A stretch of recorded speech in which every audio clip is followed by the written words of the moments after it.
ليس بأمانيكم ولا أماني أهل الكتاب من يعمل سوءا يجز به ولا يجد له من دون الله وليا ولا نصيرا.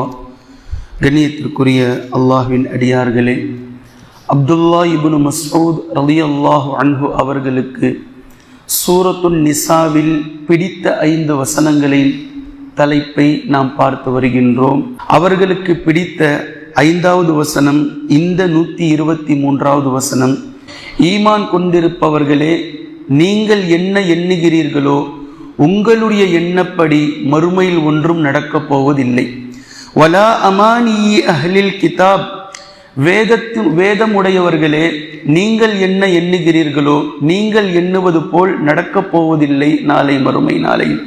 சுருக்கமாக, ஈமான் கொண்டிருப்பவர்களோ வேதக்காரர்களோ இருவர்களும் இரு சாரார்களும் எதை எண்ணுவார்களோ எதை நினைப்பார்களோ இது போன்றதொரு காட்சி ஒன்றும் நாளை மறுமை நாளையில் அவர்களுக்கு தோதுவாக நடக்கப் போவதில்லை.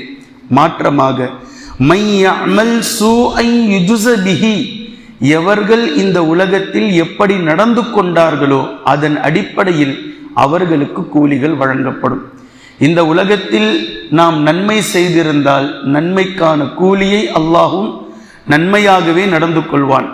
அதே நாம் அல்லாஹ்வினுடைய விஷயத்தில் தீமை செய்திருந்தால் அதற்கான பகரமாகவே அல்லாஹ் நமக்கு தண்டனையை கொடுப்பான். நாம் என்ன இங்கு செய்தோமோ இதற்கான விளைவை, இதற்கான வினையை நாளை மறுமை நாளையில் நாம் கண்டறிவோம். வலா யஜிது லஹு மின் தூனில்லாஹி வலிய்யம் வலா நஸீரா, மேலும் அல்லாஹ்வை தவிர அங்கு வேறு யாரும் எவருக்கும் அல்லாஹ்வை தவிர பொறுப்புதாரியோ உதவி செய்யக்கூடியவர்களோ இல்லை என்பதை அல்லாஹு தாலா சூரத்துன் நிசாவினுடைய இந்த 123வது வசனத்தில் அல்லாஹு தாலா பேசி காட்டுகின்றார். நாளை மறுமை நாள் நம்முடைய கரத்தில் இல்லை, இந்த தினங்களும் நம்முடைய கரத்தில் இல்லை. ஆனால் நமக்கு சுய விருப்பத்தை அல்லாஹ் வழங்கி இருக்கின்றான். அப்படி வழங்கி கொஞ்சம் நாள் நீ நினைப்பதை போன்று உனக்கு நடப்பதாக தெரியும், ஏனெனில் நான் அதில் தலையிட மாட்டேன் என்று நமக்கான சோதனையாக இந்த தினங்களை அல்லாஹு தஆலா வைத்திருக்கின்றான்.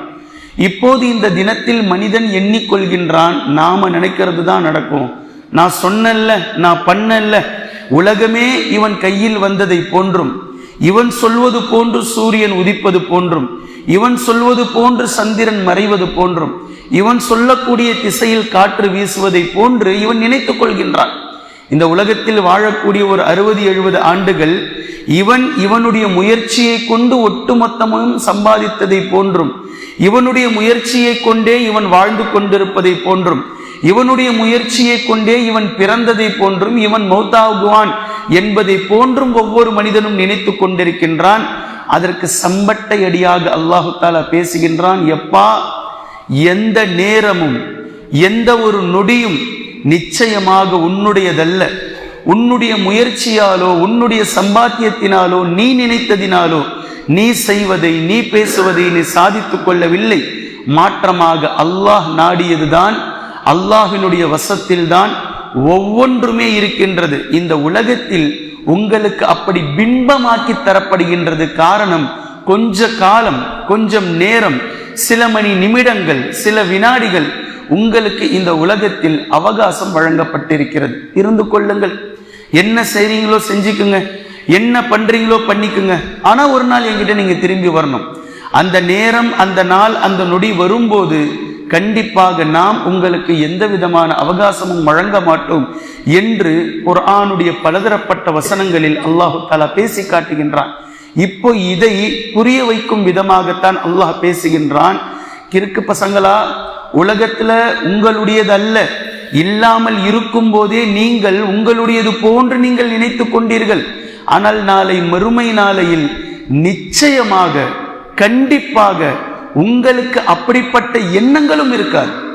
இந்த உலகத்துல இப்படி நம்ம நினைச்சுக்கிட்டு இருக்கிறோம்ல, சில நேரங்களில் சில நிமிடங்களில் இதெல்லாம் என்னுடைய முயற்சியால் ஆனது, இவற்றுக்கு நான் எவ்வளவு சிரமப்பட்டிருக்கிறேன் தெரியுமா, இது எவ்வளவு கஷ்டத்துக்கு பின்னாடி என் கைக்கு வந்தது தெரியுமா அப்படின்னு நம்ம நினைச்சுக்கிட்டு இருக்கிறோமே. இப்படி நினைச்சு இந்த மாதிரி கிறுக்குத்தனமா நாளை மறுமையிலும் இப்படி நீங்கள் நினைப்பதை போன்றெல்லாம் இருக்காது. மறுமையில் இப்படிப்பட்ட சிந்தனையே உங்களுக்கு வராது. பின்பு மறுமை எப்படி இருக்கும்? மாலிகி யௌமித்தீன், நாளை மறுமை நாளினுடைய அதிபதி, கூலி கொடுக்கப்படும் நாளின் அதிபதி ரப்புல் ஆலமீன் ஒருவன் தான். வஹஷாத்தில் அஸ்வாத்து லிர்ரஹ்மானி ஸௌமா ஃபலன் உகல்லிமல் யௌம இன்சியா. அல்லாஹ் தஆலா பேசுறான், நாளை மறுமை நாளையில் நிசப்தமாக இருக்கும். எந்த ஒரு சப்தமும் இருக்காது, எந்த ஒரு சப்தமும் இருக்காது. செருப்பில்லாதவர்களாக, உடலில் ஆடை இல்லாதவர்களாக, நிர்வாணிகனாக இந்த நிலையில் நாம் இருப்போம். நம்முடைய பிள்ளை குட்டிகள், மனைவி மக்கள், பெற்றோர்கள் யாரும் யாரையும் கண்டு கொள்ள மாட்டார்கள். தன்னிலை என்ன, தன்னிலை என்ன? ரப்பிடத்திலே நான் தப்பித்தால் போதும், என்னுடைய கணக்கு எப்போது முடியும் என்ற நிலையில் மறுமை நாளினுடைய அமளி துமளிகளை கண்டு நடுங்கி போயிருப்போம், சிதைந்து போயிருப்போம். இந்த நிலை நாளை மறுமை நாளையில் இருக்கும். நாளை மறுமை நாள் யாருடைய எண்ணப்படியும் இருக்காது. அப்படி என்றால் என்ன? அல்லாஹ் எப்போது வேண்டுமானாலும் எதையும் நாடுவான். அல்லாஹ் எதை நாளை மறுமை நாளையில் நடத்த இருக்கின்றானோ அதுதான் நடக்கப் போகின்றது. அதில் யாருடைய விருப்பத்திற்கு தோதுவாகவும் இருக்காது, யாருடைய வெறுப்புக்காகவும் அது இருக்காது. அல்லாஹு தஆலா நீதவான், அல்லாஹு தஆலா மிக மிக நீதவான். அல்லாஹ் எப்படி நடந்து கொள்ள வேண்டும் என்று விரும்புகின்றானோ அதன் அடிப்படையில் தான் அவன் விரும்புவான் என்பதை அல்லாஹு தஆலா இங்கு முதல் விஷயத்தில், முதல் சொற்றொடரில் இந்த வசனத்தில் பேசி காட்டுகின்றான். ஈமான் கொண்டவர்களே, அதே போன்று வேதம் கொடுக்கப்பட்டவர்களே, உங்களுடைய எண்ணப்படி ஒன்றும் நாளை மறுமை நாள் இருக்காது. நாளை மறுமை நாள் உங்களுடைய எண்ணப்படி இருக்க போவதில்லை. மாற்றமாக நீங்கள் எதை இந்த உலகத்தில் செய்தீர்களோ, எதை கண்டீர்களோ, எந்த எண்ணத்தை இந்த உலகத்தில் கொண்டு வந்து நாளை மறுமை நாள் வரைக்கும் அல்லாஹ்வை சந்திக்க வந்திருக்கிறீர்களோ இதன்படி உங்களுக்கு கூலி கொடுக்கப்படும். இங்கேயே அல்லாஹு தஆலா நமக்கு புரிய வைக்கிறான்.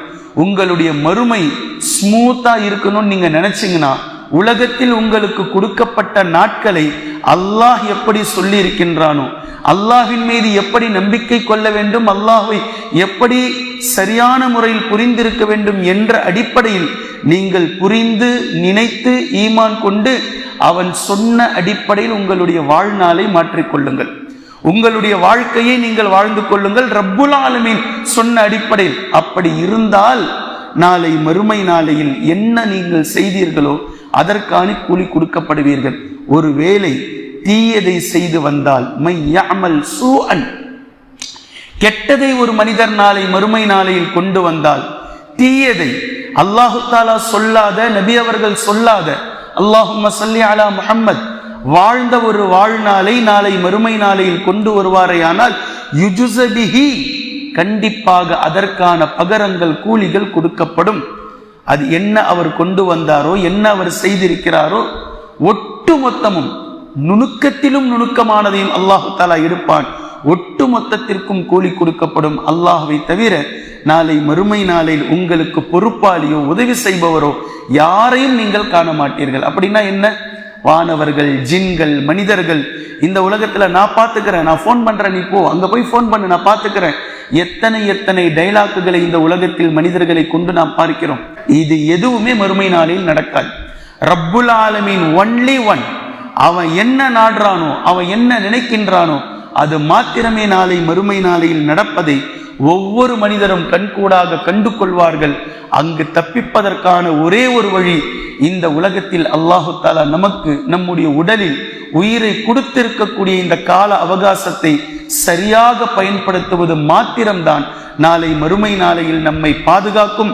அல்லாஹ்வினுடைய ரஹ்மத், அவனுடைய கிருபை, அவனுடைய கிருபை நம்மை சூழாவிட்டால், அவனுடைய ரஹ்மத் நம்மை சூழாவிட்டால், அவனுடைய மன்னிப்பை நாம் பெறாவிட்டால், அவனுடைய பொருத்தத்தை நாம் அடையாவிட்டால் நாளை மறுமை நாளையில் நிச்சயமாக நஷ்டவாளிகளாக மாறிவிடுவோம் என்ற இந்த விஷயத்தை அப்துல்லா இப்னு மஸ்ஊத் ரலியல்லாஹு அன்ஹு அவர்களுக்கு பிடித்திருக்கக்கூடிய அல்லாஹ்வினுடைய கலாம் சூரத்துன் நிசாவினுடைய 123வது வசனத்திலே நீங்கள் பார்க்கலாம். இப்போது 5 வசனங்களையும் உங்களுக்கு முன்னால் நான் வைத்திருக்கிறேன். இந்த 5 வசனங்களுடைய சீக்வன்ஸை எவ்வளவு அழகானதாக இருக்கிறது என்பதை பாருங்கள். முதலில் 40வது வசனத்தை நாம் பார்த்தோம். அதில் அல்லாஹின் மீது எப்படி நம்பிக்கை கொள்ள வேண்டும் என்ற விஷயத்தை அணு அளவும் அல்லாஹு தாலா அநீதம் இழைக்க மாட்டான். அணு அளவு கூட, மிஸ்கால தர்ரா, அணு அளவும் அல்லாஹு தாலா யாருடைய நன்மையை அநீதம் செய்ய மாட்டான். அதே நேரத்தில் எவர்கள் அது போன்று தீமை செய்திருந்தாலும் கண்டிப்பாக அதற்கான பகரங்கள் வழங்கப்படும். அல்லாஹு தாலா அவ்வளவு அழகான நீதமானவன். அதே போன்று 31வது வசனத்தை நாம் பார்த்தோம். எவர்கள் பெரும்பாவங்களை விட்டு தவிர்ந்து கொள்கிறாரோ சிறிய பாவங்களை அல்லாஹு தாலா அவர்களை விட்டு மன்னித்து கொண்டே இருக்கின்றான். அல்லாஹினுடைய பேரருளிலும் பேரருள். எவர்கள் பெரும்பாவங்களை விட்டு தங்களை தற்காத்துக் கொள்கிறார்களோ சிறிய பாவங்களை அவர்களை விட்டு அல்லாஹு தாலா மன்னித்து கொண்டே இருக்கின்றான். அப்படி அல்லாஹின் மீது நம்பிக்கை வைத்ததற்கு பின்னால் ஒரு அடியார் செய்ய வேண்டிய மிக முக்கியமான விஷயம் என்று அடுத்த சீக்வன்ஸ் நமக்கு புரிய வைக்கின்றது. பின்பு 3வது ஒரு பாவம், மிகப்பெரிய பாவம் என்ன என்பதை நமக்கு புரிய வைக்கிறார்கள். அந்த சீக்வன்ஸில் பெரும்பாவங்களை விட்டு தவிர்ந்திருக்க வேண்டும் என்பதில் ஒட்டுமொத்தமும் வந்ததற்கு பின்பும் மிக அழகாக பெரும்பாவத்திற்கான ஒரு உதாரணம் ஷிர்கை கொண்டு வந்து நமக்கு புரிய வைக்கின்றார்கள். இணை வைப்பு என்பது மிகப்பெரிய பாவம். அந்த பாவத்திலிருந்து ஒரு மனிதர் நிச்சயமாக தவிர்ந்திருக்க வேண்டும் என்பதை அந்த இடம் நமக்கு சொல்லி காட்டுகின்றது.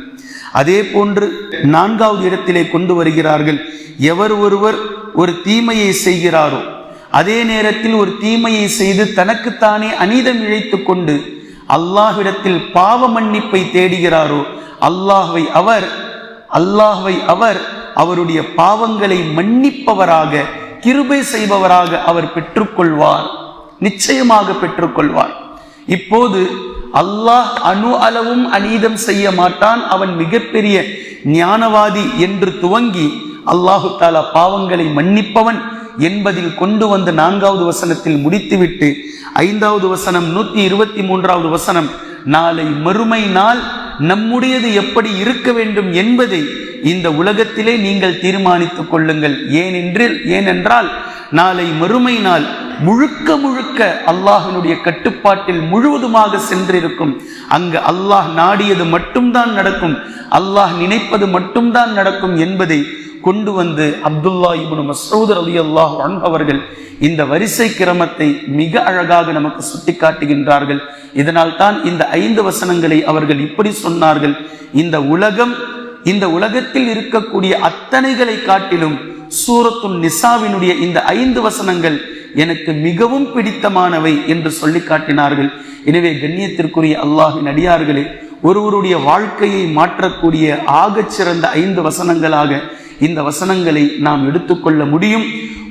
ஒட்டுமொத்த விஷயத்தையும், உலகம் மற்றும் மறுமை இரண்டிற்குமான மிக தெளிவான விஷயத்தை அல்லாஹு தாலா இதில் பேசியிருக்கின்றான். இந்த வசனங்கள் நமக்கு தந்திருக்கக்கூடிய பாடங்களையும் படிப்பினைகளையும் முழுவதுமாக நாம் கற்று படிப்பினை பெற்று அல்லாஹ்விடத்திலே இம்மையிலும் மறுமையிலும் மன்னிக்கப்பட்டவர்களாக நாளை மறுமை நாளையில் அவனுடைய பொருத்தத்தை பெறக்கூடிய நல்லடியார்களுடைய ஜமாத்தில் அல்லாஹு தாலா நம்மை சேர்த்தருள் புரிவானாக. குர்ஆனையும் ஹதீஸையும் தெளிவாக விளங்கக்கூடிய நன்மக்களாகவும் அதை நடைமுறைப்படுத்தக்கூடிய மக்களாகவும் அல்லாஹ் நம்மை ஆக்குவானாக. சுப்ஹானக அல்லாஹும்ம பிஹம்திக அஷ்ஹது அல்லா இலாஹ இல்லா அன்த அஸ்தக்ஃபிருக வ அத்தூபு இலைக்.